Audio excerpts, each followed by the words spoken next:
Family kitchen റെസിപ്പിയിലേക്ക് എല്ലാവർക്കും സ്വാഗതം. ഞാൻ ഇന്നിവിടെ കപ്ലൻഡ് കൊണ്ടുള്ള സ്നാക്സ് ആണ് തയ്യാറാക്കുന്നത്. അതിന് വേണ്ട ഇൻഗ്രീഡിയൻസ് എന്തൊക്കെയാണെന്ന് നോക്കാം.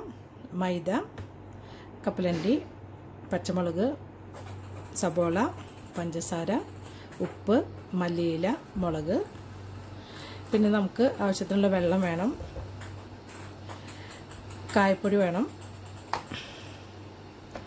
പിന്നെ നമുക്ക് കോൺഫ്ലവർ വേണം, പിന്നെ നമുക്ക് ഇത് ഫ്രൈ ചെയ്യാൻ ആവശ്യമുള്ള ഓയിൽ വേണം. നമുക്ക് വെളിച്ചെണ്ണ ഏത് വേണമെങ്കിലും യൂസ് ചെയ്യാം. ഇത്രയും സാധനങ്ങളാണ് നമുക്ക് വേണ്ടത്. സബോള നമുക്ക് അരിഞ്ഞെടുക്കണം, അതുപോലെ തന്നെ പച്ചമുളകും ചെറുതായിട്ട് അരിയണം. അപ്പോൾ നമുക്ക് സബോളയും പച്ചമുളകും അരിഞ്ഞിട്ട് നമുക്ക് ഇത് കൂട്ട് തയ്യാറാക്കാം. സബോള ഞാനിവിടെ അരിഞ്ഞെടുത്തിട്ടുണ്ട്. ഇത് സബോള അരിയുമ്പോൾ വളരെ നൈസായിട്ട് അരിയരുത്, ഇത്തിരി കട്ടിയോട് കൂടിയിട്ട് അരിയണം. വളരെ നൈസായിട്ട് അരിയുമ്പോൾ നമുക്ക് ഈ ഇത് ഉണ്ടാക്കി കഴിക്കുമ്പോൾ അത് ഒന്ന് കടിക്കാനായിട്ട് കിട്ടില്ല. ഇത്തിരി കനത്തിൽ അരിഞ്ഞാലേ നമുക്കിത് ഈ സ്നാക്സിന് ഇത് വളരെ നന്നാവുള്ളൂ. അതുപോലെ തന്നെ പച്ചമുളക് വളരെ നൈസായിട്ട് അരിയണം. അതല്ലെങ്കിൽ കുറച്ച് വലുതായിട്ട് കട്ട് ചെയ്തിട്ട് ഇടുകയാണെങ്കിൽ നമ്മളിത് കഴിക്കുമ്പോൾ പ്രത്യേകിച്ച് കുട്ടികളൊക്കെ കഴിക്കുമ്പോൾ എരിവുള്ള പച്ചമുളകാണെങ്കിൽ നല്ല ബുദ്ധിമുട്ടായിരിക്കും. അപ്പോൾ അതുകൊണ്ട് ഇത് ഞാൻ 3 പച്ചമുളകാണ് എടുത്തിട്ടുള്ളത്. ഒട്ടും എരിവില്ലാത്ത പച്ചമുളക് ആയതുകൊണ്ടാണ് 3 എടുത്തത്. വളരെ നൈസായിട്ടാണ് ഞാൻ അരിഞ്ഞെടുത്തിട്ടുള്ളത്. അപ്പോൾ നിങ്ങളുടെ കയ്യിൽ നല്ല എരിവുള്ള പച്ചമുളകാണെങ്കിൽ ഒരെണ്ണം എടുത്താൽ മതിയാവും. അപ്പോൾ അത് നിങ്ങൾ എരിവിനനുസരിച്ച് ചേർക്കുക. അപ്പോൾ നമുക്കിത് എങ്ങനെയാണ് തയ്യാറാക്കുന്നത് നോക്കാം. അതിനായിട്ട് ഞാനൊരു പാത്രം ഇവിടെ എടുത്തിട്ടുണ്ട്. അപ്പോൾ നമുക്ക് ആദ്യം തന്നെ സബോള ഇവിടെ ചേർക്കാം. പിന്നെ നമുക്ക് പച്ചമുളക് ഇട്ട് കൊടുക്കാം. പിന്നെ നമുക്ക് മുളക് പൊടി ചേർത്ത് കൊടുക്കാം. മുളക് പൊടി കാശ്മീരി മുളകാണിത്. അപ്പോൾ നിങ്ങളുടെ കയ്യിൽ കാശ്മീരി മുളക് ഇല്ലയെന്നുണ്ടെങ്കിൽ സാധാരണ മുളക് പൊടി ചേർത്താൽ മതിയാവും. പക്ഷേ ശ്രദ്ധിക്കേണ്ടത് എന്താണെന്ന് വെച്ചാൽ വളരെ കുറച്ച് മാത്രം ചേർത്താൽ മതിയാവും. കാശ്മീരി മുളകിന് എരിവ് കുറവായതുകൊണ്ടാണ് ഞാൻ ഒരു ചെറിയ സ്പൂൺ ചേർക്കുന്നത്. എരിവ് നിങ്ങളുടെ ഇഷ്ടത്തിനനുസരിച്ച് ചേർത്ത് കൊടുക്കാം. മല്ലിയില ഞാനിവിടെ കുറച്ച് എടുത്തിട്ടുണ്ട്. നിങ്ങളുടെ ഇഷ്ടത്തിനനുസരിച്ച് ചേർത്ത് കൊടുക്കാം. ഇതില്ലാന്നുണ്ടെങ്കിലും കുഴപ്പമൊന്നുമില്ല.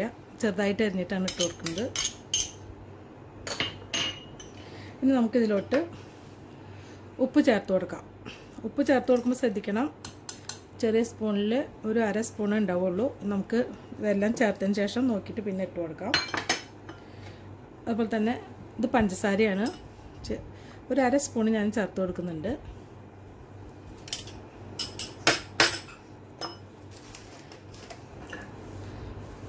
ഇനി നമുക്ക് കായം, ഇതിൻ്റെ പൊടി ആണ് കൂടുതൽ സൗകര്യം നമുക്ക് ഇട്ട് കൊടുക്കാനായിട്ട്. അത് ഞാൻ കുറച്ച് ചേർക്കുന്നുണ്ട്. വളരെ കുറച്ച് മാത്രമേ ചേർക്കുന്നുള്ളൂ, ഒരു നുള്ള്. ഒരുപാട് കൂടുതൽ ഇട്ടാൽ ഇത് കായത്തിന് നല്ല കുത്തുമണം എടുക്കും. അത് നമുക്ക് ആദ്യം ചെയ്യേണ്ടത് എന്താണെന്ന് വെച്ചാൽ ഇത് കൈ വെച്ചിട്ട് നന്നായിട്ട് ഇതിൽ തിരുമ്മി ചേർക്കണം. ഈ മുളകും പിന്നെ ഉപ്പും പച്ചമുളകും എല്ലാം കൂടി നന്നായിട്ട് തിരുമ്മിയിട്ട് ഈ സബോളയിൽ നിന്ന് വെള്ളം വരുന്ന പോലെ നന്നായി കൈ വെച്ചിട്ട് തന്നെ തിരുമ്മി കൊടുക്കണം. പിന്നെ സബോള ഇത് നോക്കുമ്പോൾ അതിൻ്റെ ഈ അറ്റത്തുള്ള ഭാഗം നന്നായി കട്ട് ചെയ്യണം, എന്നാലേ ഇതേപോലെ എടുക്കുള്ളൂ. എൻ്റെ വീട്ടിലൊരു തത്തയുണ്ട്. ആ തത്തേനെ അഴിച്ചിട്ടിരിക്കുന്ന കാരണം ആൾ ബഹളം വയ്ക്കുകയാണ്. അപ്പോൾ ഇതിൻ്റെ ഇടയിലൊരു ബുദ്ധിമുട്ടാണെന്ന് അറിയാം. കൂട്ടിൽ കയറ്റാനായിട്ട് വിളിച്ചപ്പോൾ വന്നില്ല ആൾ. അപ്പോൾ അത് നന്നായി തിരുമ്മിയിട്ടുണ്ട്. ഞാൻ കൈ ഒന്ന് കഴുകിയിട്ട് വരാം. അതിന് ശേഷം നമുക്ക് മൈദ ചേർക്കാം. ഇനി നമുക്ക് മൈദ ചേർത്ത് കൊടുക്കാം. 1 കപ്പ് മൈദയാണ് ഞാനിവിടെ ചേർക്കുന്നത്. ഇതിന് പ്രത്യേകിച്ച് അളവൊന്നുമില്ല. കുറച്ച് കുറഞ്ഞാലും കുഴപ്പമൊന്നുമില്ല, ഇതിനേക്കാൾ കുറച്ച് കൂടുതലായാലും കുഴപ്പമൊന്നുമില്ല. ഇനി കോൺഫ്ലവറാണ് ചേർത്ത് കൊടുക്കേണ്ടത്. 2 ടേബിൾ സ്പൂണ് കോൺഫ്ലവർ ഞാൻ ഇട്ട് കൊടുക്കുന്നുണ്ട്. കോൺഫ്ലവർ ഓപ്ഷനിലാണ്. നിങ്ങളുടെ കയ്യിലുണ്ടെങ്കിൽ ഇട്ട് കൊടുത്താൽ മതി, അത് ഇല്ലെങ്കിലും കുഴപ്പമൊന്നുമില്ല.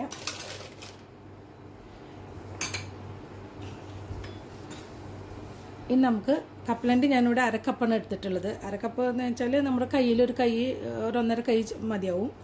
കുറച്ച് ഇത് പറഞ്ഞ പോലെ പ്രത്യേകിച്ച് കണക്കൊന്നുമില്ല. കുറച്ച് കൂടുതലായാലും കുറവായാലും കുഴപ്പമൊന്നുമില്ല.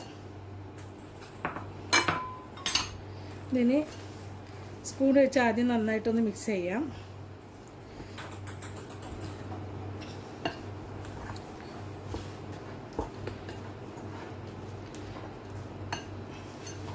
അതിനുശേഷം നമുക്ക്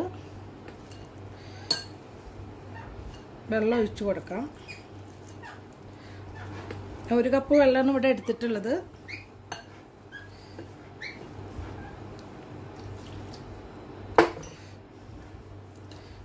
ആദ്യം സ്പൂൺ കൊണ്ടൊന്ന് ഇളക്കി കൊടുത്തതിന് ശേഷം നമുക്ക് കൈ വെച്ചിട്ട് നന്നായി മിക്സ് ചെയ്യാം. കൈ വെച്ച് നന്നായി കുഴച്ചാലേ ഇതിൻ്റെ സബോളയുടെ ടേസ്റ്റൊക്കെ ശരിക്കും ഈ മൈദയിലോട്ട് ഇറങ്ങി നല്ല ടേസ്റ്റ് ഉണ്ടാവുള്ളൂ.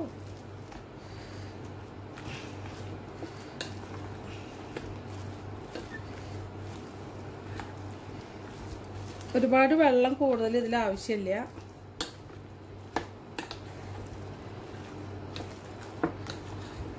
എനിക്ക് തോന്നുന്നു ഈ ഒരു പരുവം മതിയാവും. ഇതൊന്നും നമുക്ക് കണ്ട ഇതിങ്ങനെ കട്ടയായിട്ടാണ് ഇരിക്കുന്നത്. ഒരുപാട് ലൂസായിട്ടല്ല ഇരിക്കുന്നത്. കുറച്ച് വെള്ളം കൂടുതലാണെങ്കിൽ ഇത് നമ്മൾ ഉണ്ടാക്കുമ്പോൾ അതിൽ ഓയിൽ കുറച്ച് കൂടുതൽ പിടിക്കാൻ സാധ്യതയുണ്ട്. അതുകൊണ്ട് കുറച്ച് കുറവ് വെള്ളമാണെങ്കിൽ അത്രയധികം ഓയിൽ ഇത് പിടിക്കില്ല. നന്നായിട്ട് മിക്സ് ചെയ്തിട്ടുണ്ട്. കൈ വെച്ചിട്ട് നന്നായി കുഴച്ചെടുക്കാം. നമുക്ക് സ്റ്റവ് ഞാൻ ഓൺ ചെയ്തിട്ടുണ്ട്. നമുക്കിത് ഒരു ഫ്രൈ പാൻ വെച്ച് കൊടുക്കാം. അതിലേക്ക് ആവശ്യമായുള്ള ഓയിൽ ഒഴിച്ചു കൊടുക്കാം.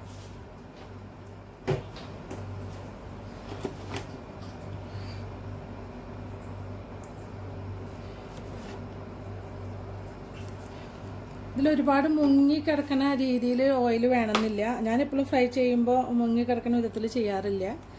കട്ട്ലേറ്റൊക്കെ ആണെങ്കിൽ മാത്രമേ ഒരുവിധം കൂടുതൽ ഓയിൽ ഒഴിക്കാറുള്ളൂ. ഇങ്ങനെ എടുക്കുമ്പോൾ നമുക്ക് ഒരു വശം മറിച്ചതിന് ശേഷം മറ്റൊരു വശം മറിച്ചിട്ടിട്ട് നമുക്ക് യൂസ് ചെയ്യാവുന്നേ ഉള്ളൂ.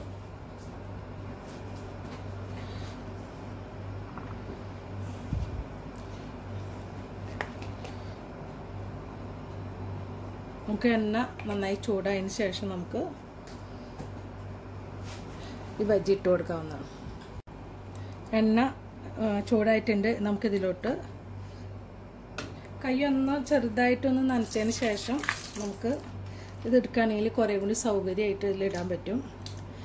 ഷേപ്പൊന്നും വേണമെന്നില്ല. അത് ഇതേപോലെ കുറേശ്ശെ എടുത്തിട്ട് നമുക്ക് ഇടാവുന്നുള്ളൂ. ഈ സമയത്ത് തീ അധികം കൂടുതൽ പാടില്ല.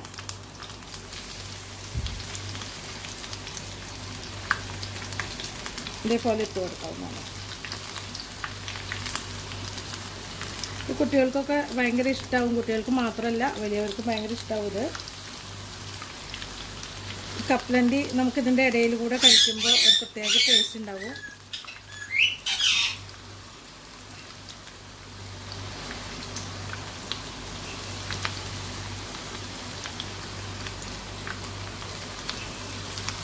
എൻ്റെ യൂട്യൂബ് ചാനൽ സബ്സ്ക്രൈബ് ചെയ്യാത്തവരുണ്ടെങ്കിൽ നിങ്ങൾക്ക് ഇഷ്ടമാവുകയാണെങ്കിൽ സബ്സ്ക്രൈബ് ചെയ്യാൻ മടിക്കരുത്.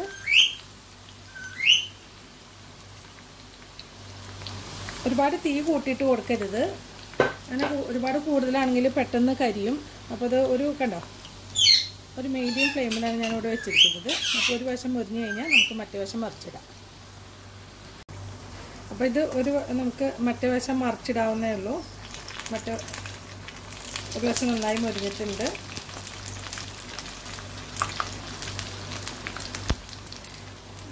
കമ്പിയൊക്കെ വെച്ചിട്ട് നമ്മൾ മറിച്ചിടുമ്പോൾ ശ്രദ്ധിക്കണം.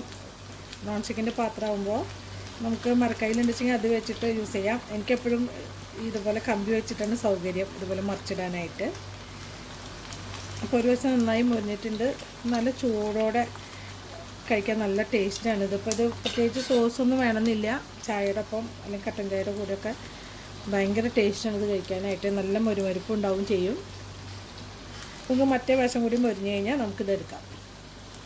അപ്പോൾ നമുക്ക് രണ്ട് വശവും മറ്റേ വശം മുരിഞ്ഞിട്ടുണ്ട്. കണ്ടോ, ഈ വശമൊക്കെ ആയിട്ടുണ്ട്. അപ്പോൾ നമുക്കിത് കോരിയെടുക്കാം.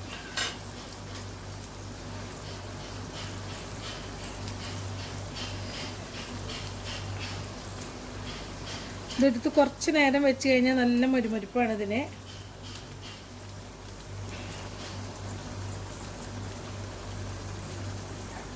അപ്പോൾ നമ്മുടെ വളരെ ടേസ്റ്റി ആയിട്ടുള്ള പീനട്ട് പക്കോട ഇവിടെ റെഡി ആയി കഴിഞ്ഞു. അപ്പോൾ എല്ലാവരും ഇത് ട്രൈ ചെയ്ത് നോക്കണം. അഭിപ്രായങ്ങളൊക്കെ എന്നെ അറിയിക്കണം. അടുത്ത നല്ലൊരു റെസിപ്പി ആയിട്ട് എത്തുന്നത് വരെ താങ്ക് യു.